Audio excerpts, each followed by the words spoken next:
Line میں کھڑی ہے، یہ عمر کی اوقات نہیں ہے، یہ محمد مصطفیٰ کی جھوٹیوں کی خیرات ہے۔ نعرہ تکبیر، نعرہ رسالت، غلامی مصطفیٰ۔ بہت اچھا، دو باتیں آپ کے سامنے رکھ رہا ہوں۔ میرے آقا نے ہمارے لیے کیا درد نہیں سے، کیا دکھ نہیں سے۔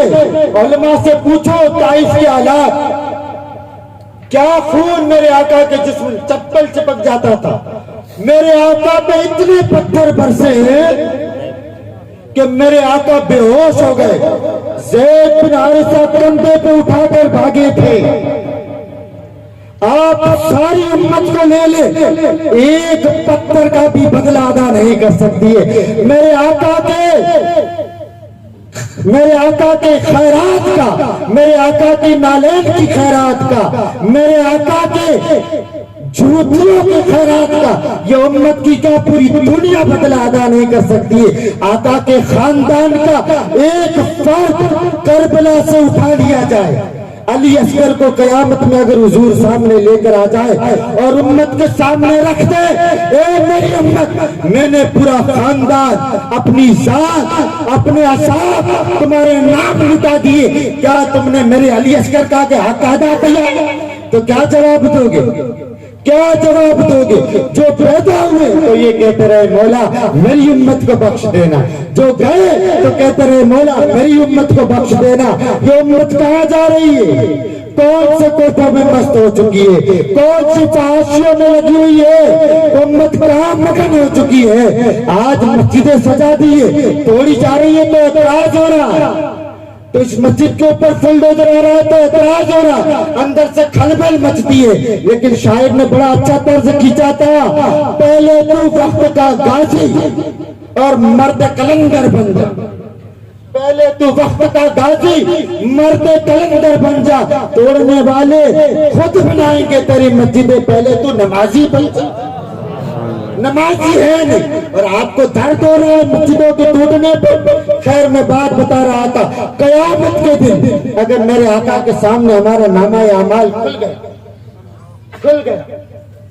گیا، ادھر میرے آقا کا تخت رسالت لگاؤ، ادھر باری تعالیٰ کا جلوہ ہو، ادھر آپ اور آپ کا فرشتے دفتر کھول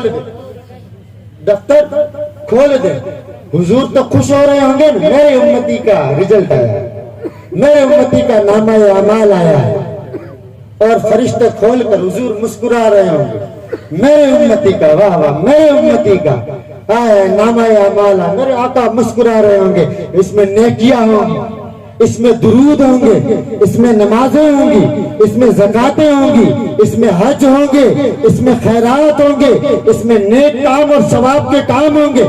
جیسے ہی فرشتے کھولیں گے، رب تبارک و تعالیٰ فرمائے گا پڑھ، جیسے ہی پڑھنا شروع ہوگا آپ دل پہ ہاتھ رکھے، اس پڑھنے میں شروع کرنے میں جب یہ رجسٹر کھلے گا فرشتے پڑھیں گے یا رسول اللہ آپ کا امتی رات کے اندھیرے میں گندی فلمیں دیکھتا تھا، یا رسول اللہ یہ آپ کا امتی جس کے لیے آپ نے رو رو کے دعائیں کی ہے، پوری رات موسیقی اور گانوں میں مائک ڈال کے گانے سنتا تھا، یا رسول اللہ اذان کی آوازیں بلند ہوتی تھی لیکن اس کے گھر کی ڈش ٹی وی بند نہیں ہوتی تھی، یا رسول اللہ رب تبارک و تعالیٰ 5 بار حی علی الصلاۃ حی علی الفلاح، میرے بندے میرے گھر آ جا، میرے بندے میرے گھر آ جا، لیکن یہ نہیں آتا تھا، یا رسول اللہ یہ وہ امتی ہے، یا رسول اللہ آپ نے عورتوں کی عزت کا کہا، اس نے عورتوں کی عزت نوچی ہے، یا رسول اللہ حرام کام سے منع کیا، یہ حرام کا دھندا کرتا تھا، اس کا کاروبار سود کا تھا، یا رسول اللہ آپ نے بڑوں کی عزت کا کہا تھا، اس نے ماں باپ کی عزت کو جوتے کی نوک میں رکھا تھا، یا رسول اللہ آپ نے پڑوسیوں کا حق ادا کرنے کے لیے کہا تھا، اس نے دن اٹھتے فرشتوں کو ماں بہن کی گالیاں دی تھی، یا رسول اللہ آپ نے چھوٹوں پہ شفقت کا کہا تھا، اس نے دن اٹھتے چھوٹوں کو ڈنڈوں سے مارنا شروع کیا تھا، یا رسول اللہ آپ نے درود کا کہا تھا، اس نے ہفتوں اور مہینوں آپ کا نام تک نہیں لیا ہے۔ میرے آقا کے دل پہ کیا بیتے گی، کیا گزرے گی ان کے دل پہ، وہ آپ کو اور مجھے فیصلہ کرنا ہے۔